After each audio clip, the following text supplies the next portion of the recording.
24 देख रहे हैं आप, आपके साथ मैं हूं अभिलाषा पाठक और शुरुआत करेंगे इस वक्त की सबसे बड़ी खबर के साथ। बंगाल में चुनाव से पहले ममता बनर्जी को बड़ा झटका लग गया है। जी हां, ममता बनर्जी के खास रहे शुभेंदु अधिकारी ने विधायक पद से इस्तीफा दे दिया है और जल्द ही शुभेंदु अब बीजेपी में शामिल होंगे। जितने भी अटकलें लगाई जा रही थी कि जल्द ही शुभेंदु बीजेपी में शामिल होंगे, उसकी शुरुआत देखिए हो गई और शुभेंदु अधिकारी ने आज विधायक पद से, एमएलए पद से इस्तीफा दे दिया है। ऑफिशियली उन्होंने अपना रेजिग्नेशन आज प्लेस कर दिया है और इस तरह से ये एक बड़ा झटका ममता बनर्जी को। सीधा रुख करते हैं, मेरे सहयोगी रमन कुमार जुड़ रहे हैं इस पर ज्यादा अपडेट के साथ। रमन, किस तरह से देखें इस इस्तीफे को? पहले ही ये अंदाजा लगा लिया गया था कि बहुत जल्द ही शुभेंदु इस्तीफा देंगे। शुभेंदु अधिकारी नंदीग्राम से विधायक और पश्चिम बंगाल सरकार में कैबिनेट मंत्री भी थे, लेकिन ममता बनर्जी से नाराजगी लगातार उनकी बढ़ती जा रही थी। ममता बनर्जी से ज्यादा अभिषेक बनर्जी का पार्टी में जिस तरीके से दखल लगातार बढ़ रहा था, उसके बाद शुभेंदु अधिकारी ने तृणमूल कांग्रेस छोड़ने का फैसला किया। अब से कुछ ही देर पहले उन्होंने विधानसभा अध्यक्ष के पास जाकर अपना इस्तीफा सौंपा, यानी कि तृणमूल कांग्रेस से उन्होंने इस्तीफा दिया। अब अमित शाह का कार्यक्रम पश्चिम बंगाल का है और 19 तारीख की जनसभा में शुभेंदु अधिकारी बीजेपी में शामिल होंगे, क्योंकि कल ही शुभेंदु अधिकारी की तरफ से बयान आया था कि जो लोग बाहरी और बंगाली की बात कर रहे हैं, वो उनको मैं बताना चाहता हूं कि वो सबसे पहले भारतीय हैं और बंगाली बाद में हैं। यानी कि वो तृणमूल कांग्रेस पर उन्होंने निशाना साधा कि तृणमूल कांग्रेस लगातार ये मुद्दा उठा रही है कि जो बंगाली है उनको ही अधिकार मिलना चाहिए और शुभेंदु अधिकारी को मनाने की भरसक कोशिश के बाद भी उन्होंने मना कर दिया। अब उन्होंने फैसला किया है कि वो बीजेपी में शामिल होंगे। यानी कि कह सकते हैं कि आज एक बड़ी घटना है कि 10 साल तक मुख्यमंत्री रहे, तृणमूल कांग्रेस की सत्ता में रहने के बाद 10 साल तक मंत्री रहे, उनके दाहिने हाथ कहे जाने वाले, सिंगूर आंदोलन में बड़ी भूमिका निभाने वाले शुभेंदु अधिकारी ने तृणमूल कांग्रेस से इस्तीफा दे दिया है। यानी कि भारतीय जनता पार्टी में जाने का उनका रास्ता बिल्कुल साफ हो गया है। जी बिल्कुल रमन, और हमारे साथ मनोज पांडे भी कोलकाता से जुड़ गए हैं।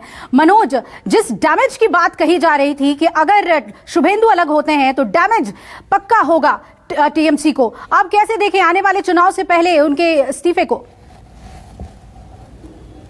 नेशनल पीपुल्स पार्टी के राज्य सभापति, जाहिर सी बात है, देखिए शुभेंदु अधिकारी जिस तरह से विधानसभा पहुंचे हैं, लगातार कयास लगाया जा रहा था कि अमित शाह के आने के पहले उनकी इस्तीफा होगा और जाहिर सी बात उन्होंने इस्तीफा दिया है। अब कहीं ना कहीं ये प्रबल हो चुका है। आपको बता दें कि अमित शाह के सभा में मेदिनीपुर होना है, वहां पे शुभेंदु अधिकारी मौजूद रहेंगे और आपको दिखाना चाहेंगे कि यहाँ पे देखिए किस तरह से बीजेपी जो दिलीप घोष है, यहाँ के नेतृत्व में टीएमसी के काफी जो कार्यकर्ता है और अदर्स जो लोग हैं, यहाँ पे बाकायदा बीजेपी का दामन थाम रहे हैं। तो जाहिर सी बात है, पश्चिम बंगाल में लगातार जो जिस तरह से कयास लगाया जा रहा है, बीजेपी लगातार जो टीएमसी के लोग हैं, बड़े नेता हैं, शुभेंदु अधिकारी जिस तरह से इस्तीफा दिए, तो जाहिर सी बात देखें कि यहाँ पे पीछे दिखाएंगे करीबन हजारों के संख्या में जो टीएमसी के कार्यकर्ता थे और अदर वर्ग के लोग थे, बीजेपी का झंडा थामे। तो जाहिर सी बात है, पश्चिम बंगाल में अमित शाह के आने के पहले पूरे पश्चिम बंगाल में एक तरह से कहे कि भूचाल आ चुका है। लगातार जो कार्यकर्ता है, टीएमसी पार्टी है और पार्टियों से, सीपीएम से है, सभी पार्टी के लोग छोड़ के बीजेपी का दामन छाप रहे हैं और साफ तौर पर जो शुभेंदु अधिकारी का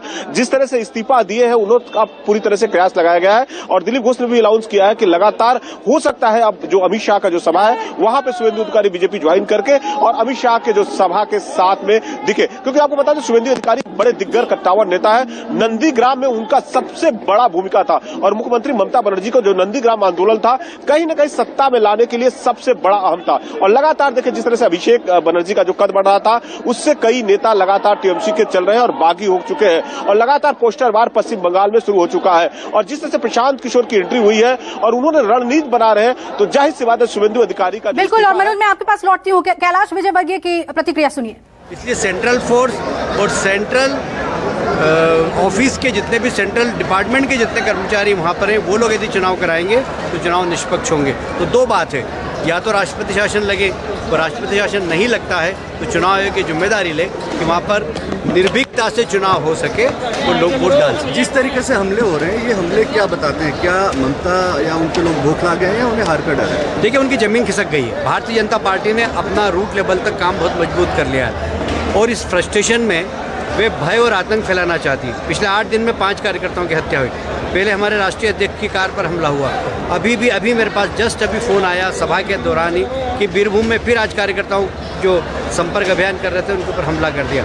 रोज़ 4-5 स्थानों पर कार्यकर्ताओं पर हमला हो रहा है और एक तरीके से भय और आतंक फैलाकर जो भारतीय जनता पार्टी का काम करेगा उसको सरकार परेशान कर देगी, उसको टीएमसी के गुंडे परेशान कर देंगे। इस प्रकार का वातावरण बन रहा है पर हमारे कार्यकर्ता साहस के साथ, जिम्मेदारी के साथ वहाँ पर काम करते हैं। IAS ऑफिसर्स हैं वो सेंट्रल के अंडर में होते हैं, उन्हें बुलाया जाता है और वो नहीं पहुँचते हैं। ममता सरकार, राज्य सरकार उन्हें अनुमति नहीं देती है। मेरा ख्याल है कि उस पर केंद्र सरकार आवश्यक कार्रवाई करेगी।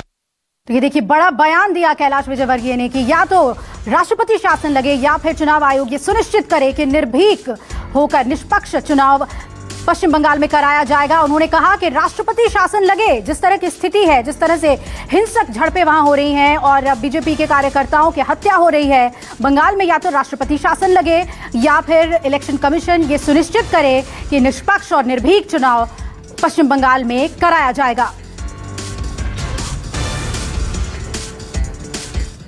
तो आज एक बड़ी घटना हुई है। शुभेंदु अधिकारी ने इस्तीफा अपना दे दिया है, लेकिन शुभेंदु का जाना अशुभ क्यों है, आइए ये समझने की कोशिश करते हैं। तो शुभेंदु का जो प्रभाव है ये समझना इस बार के चुनाव से पहले बेहद जरूरी है। 2006 विधानसभा चुनाव में टीएमसी का जो वोट शेयर था, वोट प्रतिशत था, वो 27% था।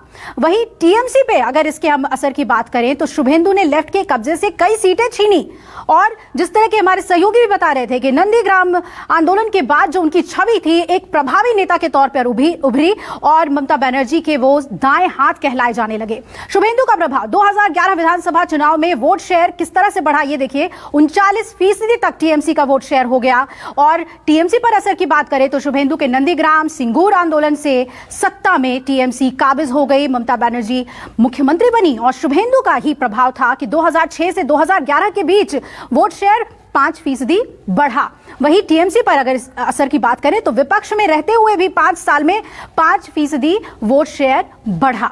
यह शुभेंदु का ही प्रभाव था कि टीएमसी लगातार अच्छा करती रही और पूर्वी मिदनापुर, बर्दवान और जंगल महल रीजन में भी 65 सीटें टीएमसी को मिली। टीएमसी पर असर को देखिए तो 65 सीटों पर जीत से सत्ता का गणित आसान हो गया टीएमसी के लिए।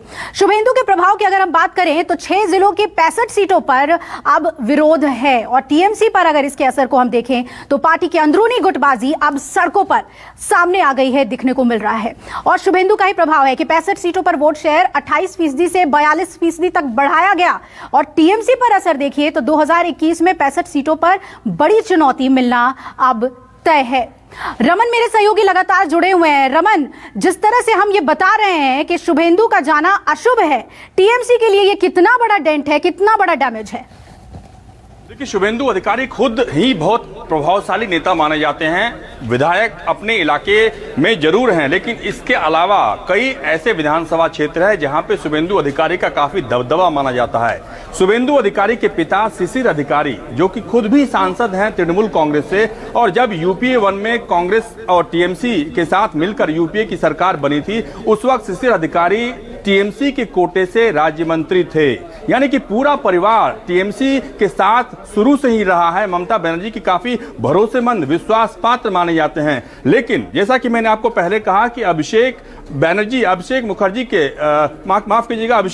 के बाद जिस तरीके से उनका दखल लगातार पार्टी के अंदर बढ़ रहा था, पश्चिम बंगाल के अंदर बढ़ रहा था, उसके बाद कई तृणमूल कांग्रेस के नेता नाराज चल रहे थे और उसमें शुभेंदु का काफी नाम था। उनको ये लग रहा था कि ममता बनर्जी अभिषेक के लगातार जो उनका दखल है उनको नजरअंदाज करके जो ऐसे विधायक हैं, जो ऐसे टीएमसी के फाउंडर मेंबर हैं, उनको दरकिनार कर रही है। इसीलिए टीएमसी ने पूरी कोशिश की कि शुभेंदु अधिकारी के वो मना लें, लेकिन शुभेंदु अधिकारी अब तक चुप इसलिए थे कि उनको अपने पिता शिशिर अधिकारी से हरी झंडी नहीं मिली थी। लेकिन जब शिशिर अधिकारी ने कह दिया कि आप बीजेपी ज्वाइन कर सकते हैं, उसके बाद ही उन्होंने ये फैसला किया कि अब तृणमूल कांग्रेस के विधायक पद से इस्तीफा देकर जो अमित शाह का कार्यक्रम है 2 दिन का पश्चिम बंगाल का, उस कार्यक्रम में वो बीजेपी में औपचारिक तरीके से शामिल हो जाएंगे। हालांकि इस बात के बारे में कई बार बीजेपी के नेताओं से ये साफ किया जा चुका है कि अमित शाह की मौजूदगी में शुभेंदु अधिकारी शामिल होंगे,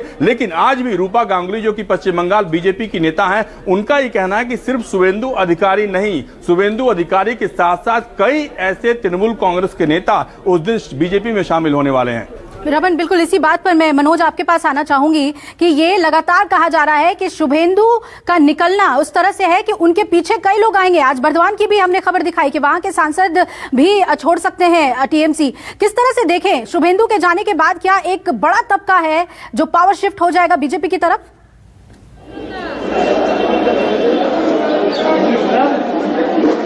जी जाहिर सी बात है, जिस तरह से देखें कि जिस तरह से कयास लगाया गया था और लगातार पश्चिम बंगाल में बता दें कि कई ऐसे जो यहाँ पे विधायक हैं, कई ऐसे जो मंत्री हैं जो बागी हो चुके हैं। साफ तौर पे देखें शुभेंदु अधिकारी का टीएमसी पार्टी से विधायक पद से इस्तीफा देना अपने आप में टीएमसी पार्टी को कहीं ना कहीं एक तरह से कमजोर करना है। जाहिर सी है देखें कि शुभेंदु अधिकारी है जो नंदीग्राम का जो उस तरह के वहां के कई ऐसे जिला है, करीबन वहां 60 जो विधानसभा में अपना वहां पे वर्चस्व रखते हैं। इनके पिताजी वहां पे जो सांसद है शिशिर अधिकारी।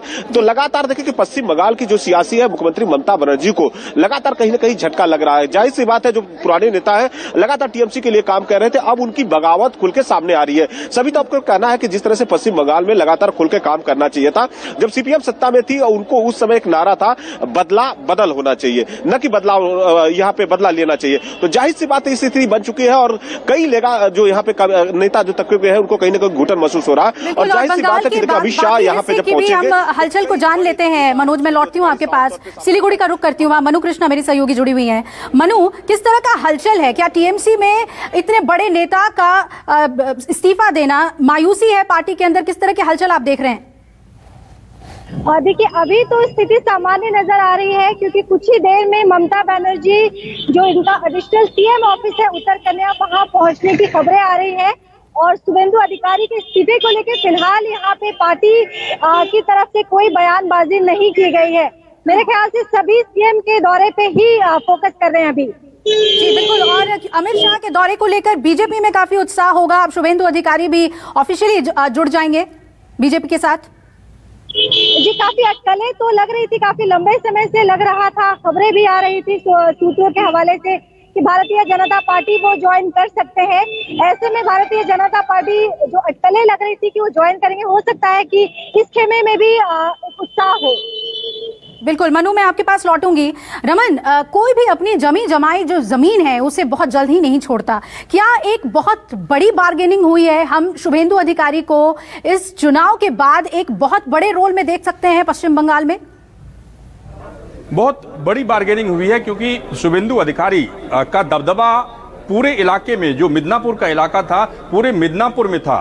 और अगर उनकी पसंद के जो विधायक हैं, जो उम्मीदवार हैं, उनको तृणमूल कांग्रेस लगातार टिकट देती रहती थी और उनके ऊपर जिम्मेदारी थी कि वो विधायकों को चुनाव कैसे जिताएं। ऐसे में जब टीएमसी छोड़ने का फैसला शुभेंदु अधिकारी ने किया है तो बिल्कुल साफ तौर पर आप कह सकती हैं कि बीजेपी उनको उस पूरे इलाके में, जो पूरा बेल्ट है, उस बेल्ट में एक बड़े नेता के तौर पर, क्योंकि बड़े नेता हैं शुभेंदु अधिकारी का दबदबा पार्टी के अंदर जितना है उतना पूरी सरकार के अंदर भी है, काफी दबंग माने जाते हैं। इसीलिए शुभेंदु अधिकारी को बीजेपी ने पहले ही जो सिक्योरिटी है वो देने का ऐलान कर दिया और कह दिया कि जब शुभेंदु अधिकारी इस्तीफा देंगे, तृणमूल कांग्रेस से इस्तीफा देंगे, उन्हें सेंट्रल पैरामिलिट्री फोर्सेज के जवान के प्रोटेक्शन में रहना होगा और साथ ही साथ बुलेट प्रूफ गाड़ी भी दी जाएगी। यानी कि बड़े स्टार प्रचारक के रूप में शुभेंदु अधिकारी का इस्तेमाल बीजेपी करना चाहती है और इसी को ध्यान में रखते हुए